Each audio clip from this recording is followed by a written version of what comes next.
donde la razón toca el alma y la libertad se hace verdad. Spinoza. ¿Alguna vez te has parado a pensar que la resurrección de Jesús no tiene sentido? No me refiero a una duda vaga, abstracta, de esas que aparecen y desaparecen. Me refiero a ese momento específico, tal vez cuando eras niño, tal vez ya de adulto, cuando escuchaste la historia completa y algo dentro de ti dijo claramente, esto no cuadra. Pero no lo dijiste en voz alta. No podías, porque te habían enseñado que esa voz era peligrosa, que escucharla era el primer paso hacia algo terrible, que las personas buenas, las personas que merecían amor, las personas que iban a estar bien, esas personas no dudaban, y tú querías ser una de esas personas. Así que callaste la voz, la empujaste hacia abajo, la enterraste en ese lugar donde guardamos todo lo que nos da miedo sentir. Hoy vas a descubrir que esa voz tenía razón. Hay 7 hechos sobre la resurrección de Jesús tan absurdos, tan imposibles de reconciliar, que la Iglesia prefirió ocultarlos antes que explicarlos. Y cuando los veas juntos, cuando los pongas uno al lado del otro, la historia que te contaron se va a desmoronar. Pero no te preocupes. Lo que queda después del desmoronamiento no es vacío. Es libertad, es claridad, es finalmente saber que nunca estuviste mal por dudar. Estabas despertando, y ese despertar, que te hicieron sentir como traición, es en realidad lo más valiente que has hecho. ¿Recuerdas la primera vez que te contaron esta historia? Cierra los ojos un momento e intenta volver ahí. Tal vez estabas sentado en una banca de iglesia, con las piernas colgando porque eras demasiado pequeño para que tus pies tocaran el suelo. Tal vez era Semana Santa, y había flores, y velas, y esa atmósfera densa de solemnidad que los adultos creaban y que tú no entendías, pero respetabas. Tal vez era tu abuela quien te contaba, con esa voz especial que reservaba para las cosas sagradas, más suave, más lenta, como si las palabras mismas fueran frágiles. O tal vez fue un maestro de escuela dominical, con imágenes de colores brillantes, el sepulcro abierto, la piedra removida, los ángeles resplandecientes, las mujeres asombradas. Te lo contaron como si fuera el hecho más importante de toda la historia humana. Y en cierto modo, así te lo vendieron. Te dijeron que de creer esto dependía todo. Tu salvación, tu eternidad, el amor de Dios hacia ti. Todo pendía de un hilo, y ese hilo era tu capacidad de aceptar esta historia sin preguntas. Tú, porque eras niño, porque confiabas, porque amabas a las personas que te lo contaban y querías que ellas te amaran a ti, lo aceptaste, lo guardaste dentro, lo hiciste parte de ti. Pero había algo que no te dijeron. Hace casi 400 años, un hombre llamado Baruch Spinoza hizo algo que a ti te prohibieron hacer. Leyó los textos sagrados con los ojos abiertos, sin el miedo que te instalan desde la cuna, sin la reverencia automática que te imponen antes de que puedas formar tu propio juicio. Spinoza era brillante, era honesto y era valiente. Y esa combinación resultó ser imperdonable. Lo que descubrió era tan peligroso para los poderes de su época que decidieron destruirlo. Su comunidad judía de Ámsterdam lo excomulgó cuando tenía apenas 23 años. Pero no fue una excomunión normal. Fue una maldición tan brutal, tan total, que prohibieron a cualquier judío acercarse a él, hablarle, ayudarlo, o leer una sola palabra de lo que escribiera. Lo declararon muerto en vida. Su propio padre, el hombre que lo había criado, lo repudió. Sus amigos desaparecieron. De la noche a la mañana, Spinoza se quedó completamente solo en el mundo. ¿Y sabes qué hizo? No se calló, no se retractó, no pidió perdón para volver al rebaño. Siguió pensando, siguió escribiendo, siguió diciendo lo que nadie más se atrevía a decir. Vivió el resto de su vida en la pobreza, puliendo lentes para sobrevivir, porque nadie quería emplear al hereje. Murió a los 44 años, probablemente por inhalar el polvo del vidrio que pulía día tras día. Pero sus ideas sobrevivieron, y hoy, casi 4 siglos después, siguen liberando a quienes tienen el valor de escucharlas. Spinoza es el héroe de esta historia, no porque fuera perfecto, sino porque pagó el precio completo de decir la verdad, y aún así la dijo. Cada vez que sientas miedo de cuestionar, recuerda a ese joven de 23 años, solo contra el mundo, que eligió la verdad sobre la comodidad. Si él pudo hacerlo entonces, tú puedes hacerlo ahora. El primer hecho que nadie te explicó es que los evangelios, esos 4 libros que supuestamente cuentan la misma historia sagrada, se contradicen entre sí de maneras que destruirían cualquier testimonio en cualquier tribunal del mundo. Empecemos por algo simple. ¿Cuántas mujeres fueron al sepulcro esa mañana? Parece una pregunta básica. Si 4 testigos vieron el mismo evento, deberían poder ponerse de acuerdo en quiénes estaban presentes. Pero no pueden. Según Mateo, fueron 2 mujeres, María Magdalena y la otra María. Según Marcos, fueron 3, María Magdalena, María la madre de Jacobo y Salomé. Según Lucas, fueron al menos 5 mujeres, y menciona a Juana además de las otras. Según Juan, fue solo María Magdalena, completamente sola. 4 evangelios, 4 números diferentes, 2, 3, 5, 1. ¿Cuántas mujeres fueron realmente? No lo sabemos. Los textos que supuestamente son la palabra infalible de Dios no pueden ponerse de acuerdo en el detalle más básico. ¿Quién estaba ahí? Pero espera, porque esto apenas comienza. ¿Qué encontraron cuando llegaron al sepulcro? Aquí las contradicciones se vuelven imposibles de ignorar. Según Mateo, cuando las mujeres llegaban, hubo un gran terremoto. Un ángel del Señor descendió del cielo, removió la piedra y se sentó sobre ella. Su aspecto era como un relámpago, y su vestido blanco como la nieve. Los guardias temblaron de miedo y quedaron como muertos. Según Marcos, las mujeres llegaron cuando el sol ya había salido. Encontraron la piedra ya removida. Entraron al sepulcro y vieron a un joven sentado al lado derecho, vestido de una ropa blanca. No hay terremoto. No hay ángel descendiendo. No hay guardias. Según Lucas, las mujeres encontraron la piedra removida, entraron y no encontraron el cuerpo. Mientras estaban perplejas, se presentaron junto a ellas 2 varones con vestiduras resplandecientes. No 1, 2. Según Juan, María Magdalena llegó sola cuando aún estaba oscuro. Vio la piedra quitada y corrió a decirle a Pedro y a Juan. Después volvió, se quedó llorando afuera, se inclinó hacia el sepulcro y vio 2 ángeles vestidos de blanco, sentados donde había estado el cuerpo. ¿Fue un ángel sentado sobre la piedra afuera? ¿Un joven sentado adentro? ¿2 varones de pie? ¿2 ángeles sentados? ¿Hubo terremoto o no? ¿Estaba oscuro o ya había salido el sol? Imagina que eres juez en un juicio. 4 testigos se presentan a contar lo que vieron. Uno dice que había 2 personas presentes. Otro dice que 3.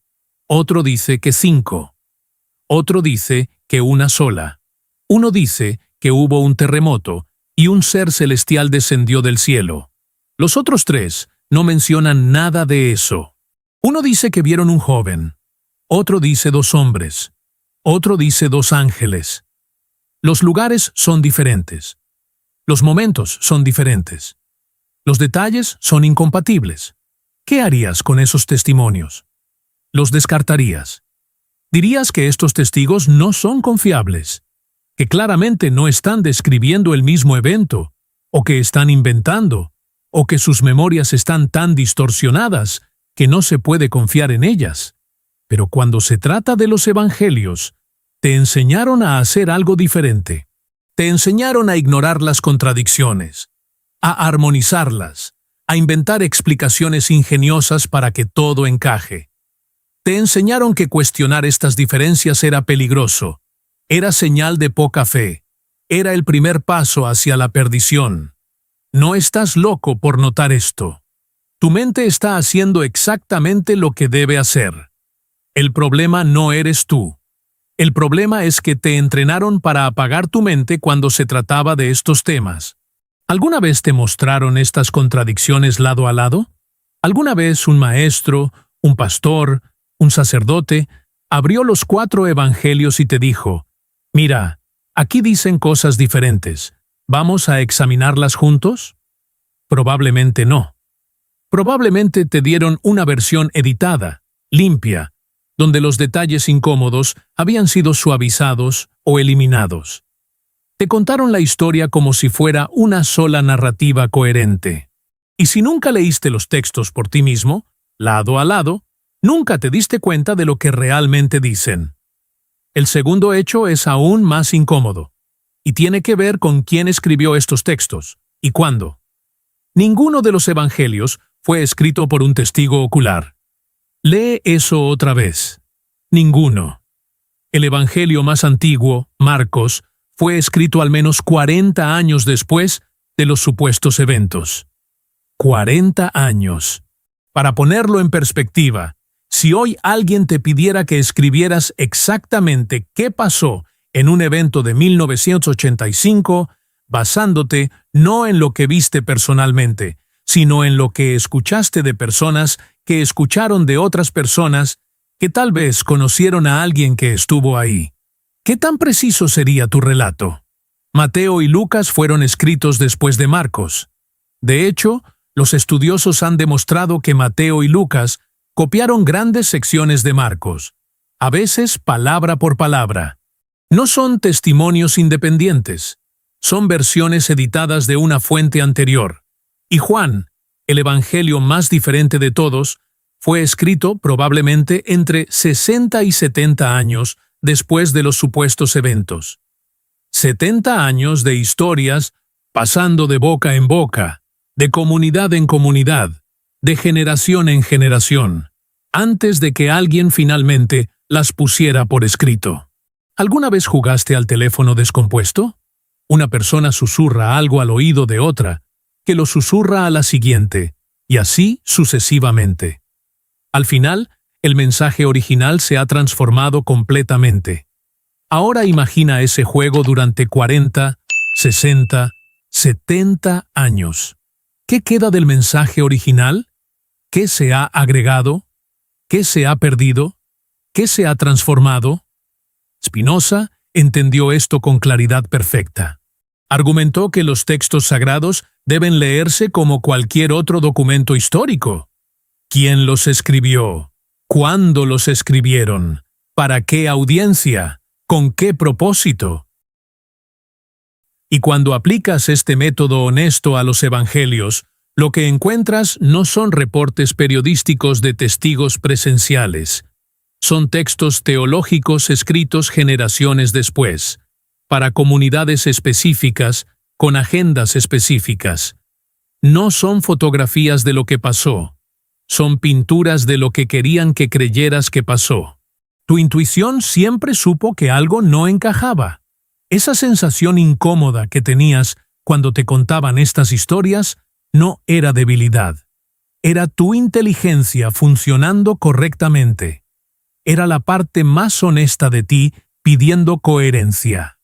El tercer hecho me tomó años aceptar, porque realmente cambia todo.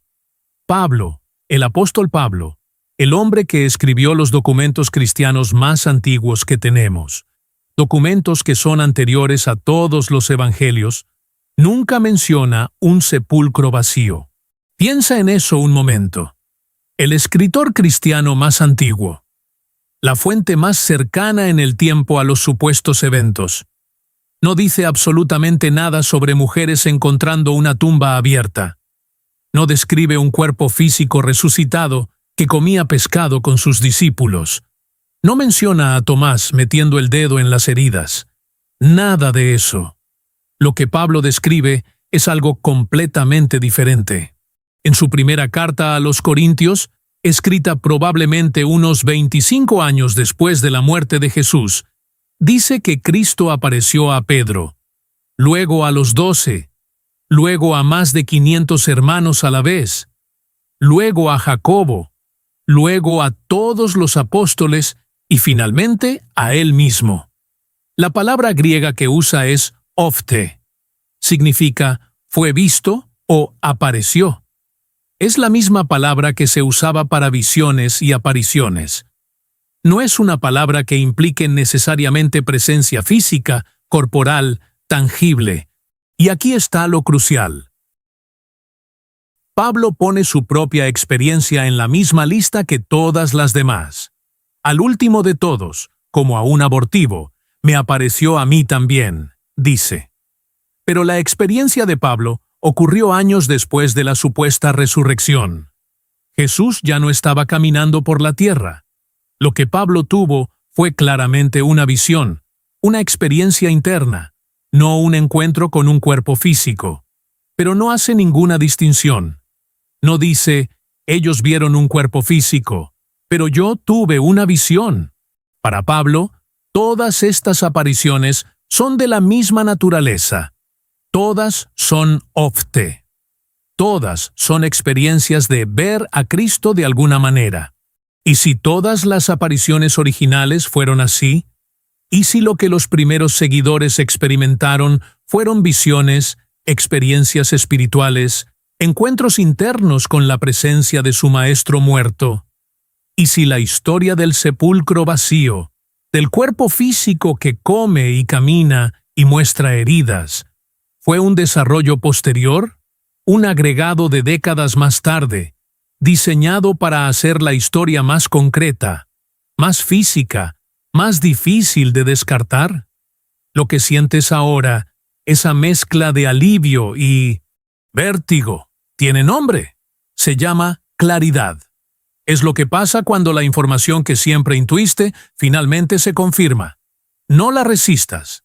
Déjala entrar. Ese instinto de dudar que te hicieron sentir como pecado era en realidad tu inteligencia funcionando perfectamente. El cuarto hecho revela cómo se fabrican las historias sagradas. ¿Recuerdas a los guardias del sepulcro? Esos soldados romanos que supuestamente custodiaban la tumba para evitar que los discípulos robaran el cuerpo. Es una historia dramática. Guardias armados. Una piedra sellada. Y aún así, el milagro ocurre. Los guardias quedan paralizados de terror. El ángel desciende. La tumba se abre. Hay un pequeño problema. Esta historia aparece solo en Mateo. Solo en uno de los 4 evangelios. Marcos no la menciona. Lucas no la menciona. Juan no la menciona. Si los guardias realmente hubieran existido, si realmente hubieran sido testigos del milagro más importante de la historia, ¿no crees que los otros evangelistas lo habrían mencionado? Pero hay algo más. La historia de Mateo tiene una segunda parte muy reveladora. Según él, después de la resurrección, los líderes judíos les pagaron a los guardias una gran cantidad de dinero para que mintieran. Les dijeron, digan que los discípulos vinieron de noche y robaron el cuerpo mientras dormíamos. Y Mateo añade, este dicho se ha divulgado entre los judíos hasta el día de hoy. ¿Ves lo que está pasando aquí? Mateo no está reportando un evento histórico. Está respondiendo a una acusación. Está respondiendo a algo que se dice entre los judíos en su tiempo, décadas después de los supuestos eventos. La acusación era, los discípulos robaron el cuerpo. Y en lugar de refutarla con evidencia, Mateo inventa una historia de guardias sobornados. Pero la historia tiene un agujero lógico enorme. Si los guardias estaban dormidos, como supuestamente dijeron, ¿cómo sabían que fueron los discípulos quienes robaron el cuerpo? Si estaban dormidos, no vieron nada. Y si estaban despiertos, ¿cómo permitieron que un grupo de pescadores galileos moviera una piedra enorme y se llevara un cadáver frente a soldados romanos armados? La historia no tiene sentido interno, pero tiene perfecto sentido como propaganda. Es una respuesta apologética a una crítica que ya circulaba. Es un intento de cerrar un agujero en la narrativa. Y el hecho de que ningún otro evangelio mencione a estos guardias, que habrían sido los testigos más importantes del evento más importante de la historia, te dice todo lo que necesitas saber sobre si realmente existieron. Lo que sientes ahora es el peso de las cadenas cayendo. Esa sensación de que algo que sostenías con mucho esfuerzo finalmente puedes soltar. No es pérdida, es liberación. El quinto hecho hace que las contradicciones sean absolutamente imposibles de reconciliar. ¿Dónde ocurrieron las apariciones de Jesús después de la resurrección? Parece otra pregunta simple. Si el evento ocurrió, los testigos deberían poder ponerse de acuerdo sobre dónde fue. Pero no pueden. Según Mateo, Jesús les dice a las mujeres en el sepulcro: «Vayan a decir a mis hermanos que vayan a Galilea, y allí me verán». Los discípulos van a Galilea, suben a un monte, ven a Jesús. Él les da instrucciones. Fin del Evangelio. Todo ocurre en Galilea. Según Lucas, todo ocurre en Jerusalén. El mismo día de la resurrección, Jesús aparece a 2 discípulos en el camino a Emaús, cerca de Jerusalén. Esa misma noche, aparece a los 11 en Jerusalén. Come con ellos. Los lleva a Betania, justo afuera de Jerusalén, y desde allí asciende al cielo. No hay viaje a Galilea, no hay monte. De hecho, Lucas dice específicamente que Jesús les ordenó quedarse en Jerusalén. Todo pasa en la zona de Jerusalén, en un solo día. Según Juan, Jesús aparece primero en Jerusalén, el día de la resurrección. Una semana después, aparece de nuevo en Jerusalén para convencer a Tomás. Y después, en un capítulo que muchos estudiosos creen que fue añadido posteriormente, aparece en Galilea, junto al mar de Tiberias. ¿En Galilea o en Jerusalén? ¿En un solo día o durante semanas? ¿En un monte o junto al mar? ¿Jesús les dijo que fueran a Galilea o que se quedaran en Jerusalén? Los textos que supuestamente documentan el evento más importante de la historia humana no pueden ponerse de acuerdo sobre dónde ocurrió. En cualquier otro contexto, en cualquier investigación seria, estos testimonios serían descartados como irremediablemente contradictorios. Pero cuando se trata de textos sagrados, te enseñaron a hacer gimnasia mental infinita para que todo encaje, a inventar explicaciones, a armonizar lo incompatible, a callar la voz que dice: «Esto no tiene sentido». Spinoza rechazaba esto completamente. Insistía en que debemos leer lo que el texto realmente dice, no lo que queremos que diga, no lo que nos enseñaron que debería decir, no lo que necesitamos que diga para mantener nuestra fe intacta, lo que realmente dice. Y lo que estos textos realmente dicen, cuando los lees con ojos honestos, es que sus autores no tenían una historia coherente. Tenían tradiciones diferentes, a veces contradictorias, que circulaban en diferentes comunidades, y que después intentaron unificar sin éxito. Esto que estás sintiendo tiene nombre. Se llama despertar. Y una vez que empiezas, no hay vuelta atrás. No porque no puedas volver a creer lo que creías, sino porque ya no quieres. Porque has probado la claridad, y es mejor que la comodidad de las mentiras. El sexto hecho revela el propósito real de toda esta construcción, y esta es quizás la parte más difícil de escuchar, porque toca directamente la herida que te hicieron. ¿Por qué era tan importante que la resurrección fuera física y literal? ¿Por qué no bastaba con decir que el Espíritu de Jesús vivía, que su mensaje continuaba, que su legado permanecía en sus seguidores? ¿Por qué tenía que ser un cadáver que se levanta, que camina, que come pescado, que muestra heridas? Pablo mismo da la respuesta, con una honestidad brutal que probablemente no midió. Si Cristo no resucitó, vuestra fe es vana. Aún estáis en vuestros pecados. ¿Escuchaste eso? Sin resurrección, todavía estás en tus pecados. Esa es la clave de todo. La resurrección física no es solo un milagro bonito. Es la prueba de que el sistema funciona. Es la garantía de que el sacrificio sirvió. Es el recibo de pago de una deuda que, por cierto, la misma religión te dijo que tenías. ¿Ves cómo funciona el sistema? Míralo de cerca, porque una vez que lo ves, no puedes dejar de verlo. Primero te dicen que naciste enfermo, que cargas una mancha que no cometiste, que alguien hace miles de años comió una fruta prohibida, y por eso tú, que ni siquiera habías nacido, que no tuviste voz ni voto en esa decisión, tú heredaste la culpa.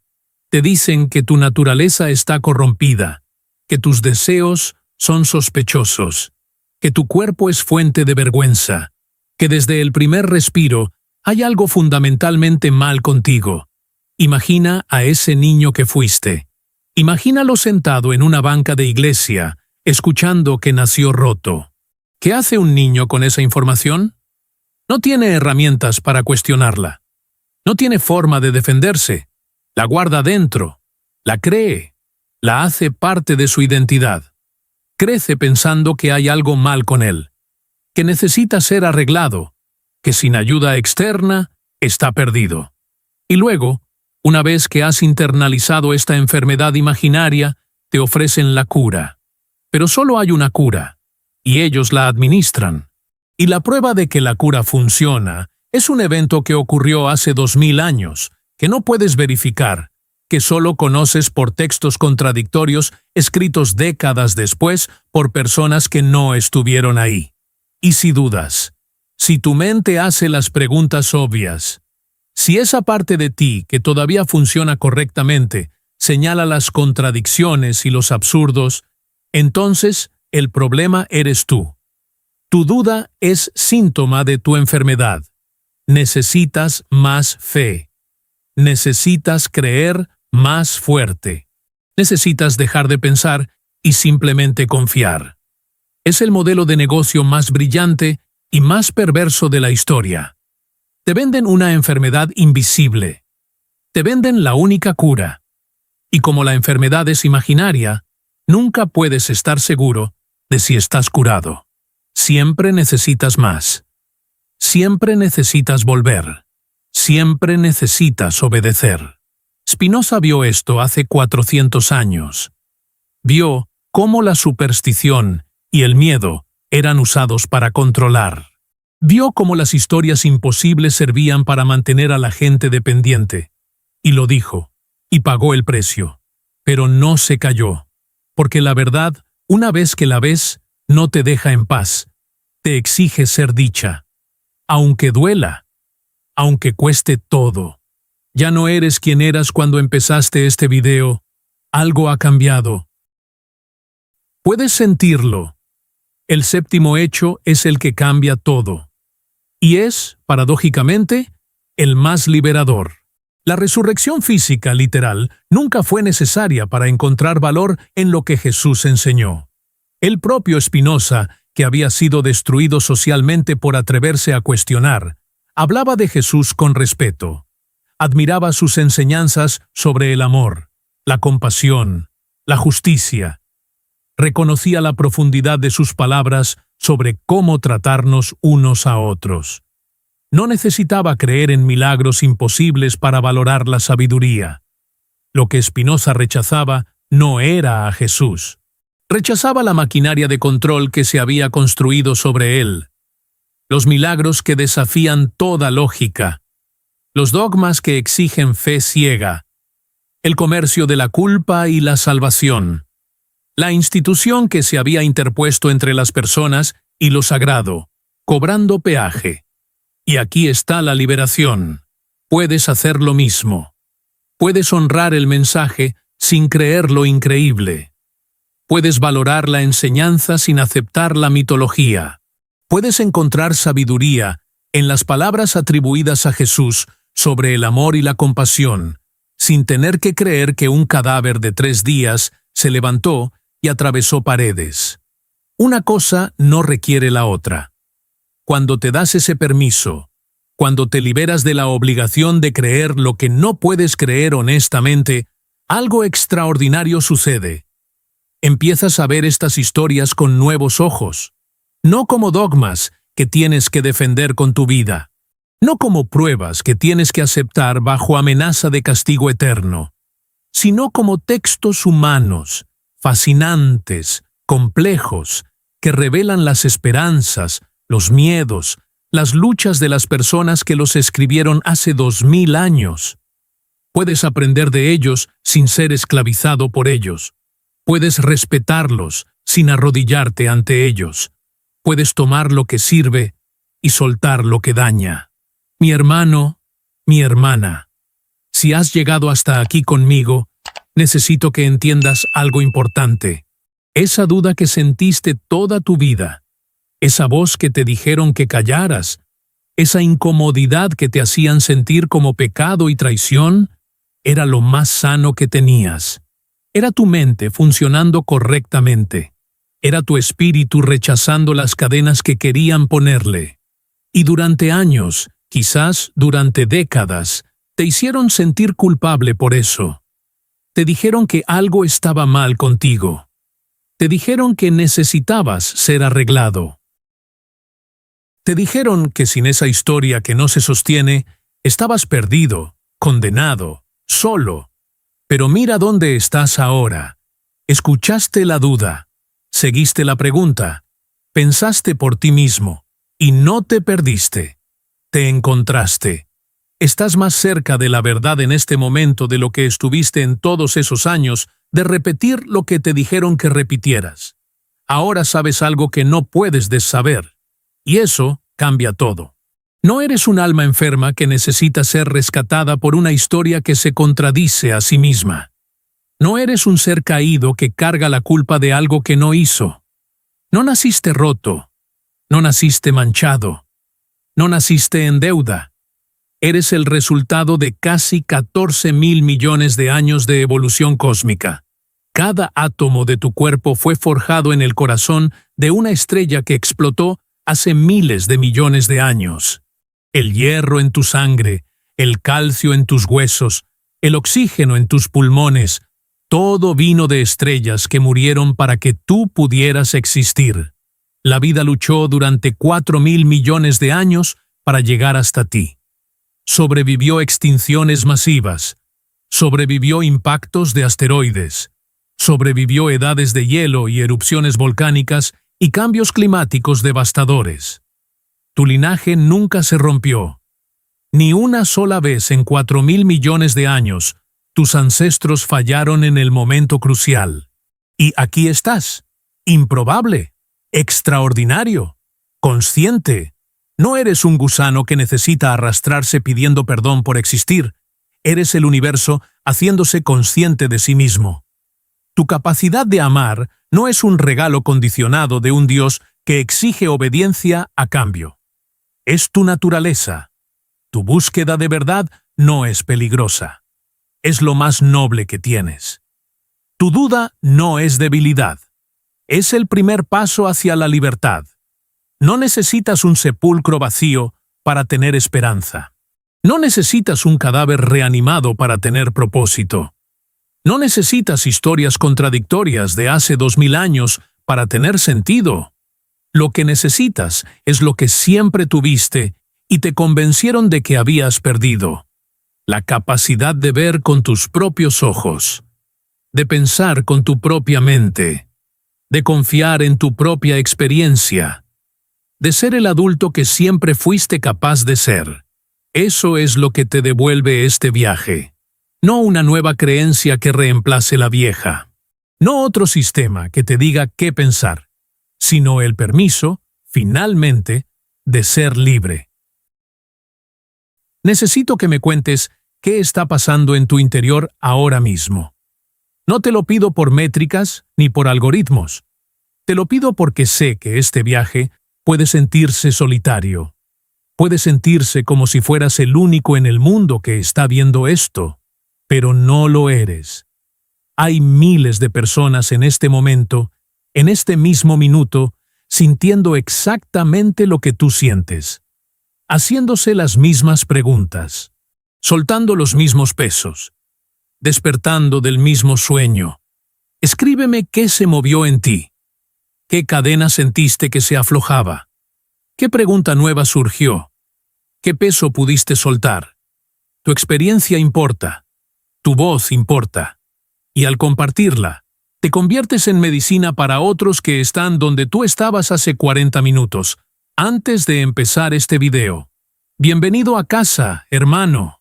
Bienvenida a casa, hermana. La puerta siempre estuvo abierta. Solo te habían convencido de que estaba cerrada. Te habían dicho que afuera había monstruos, que sin ellos estabas perdido, que necesitabas su protección, su guía, su permiso. Pero tú la abriste. Tú te atreviste. Tú cruzaste. Y ahora estás aquí, del otro lado, donde el aire es más limpio y la vista es más clara. Bienvenido a la libertad. Bienvenida a ti mismo. Y esto, mi hermano, mi hermana, esto apenas comienza.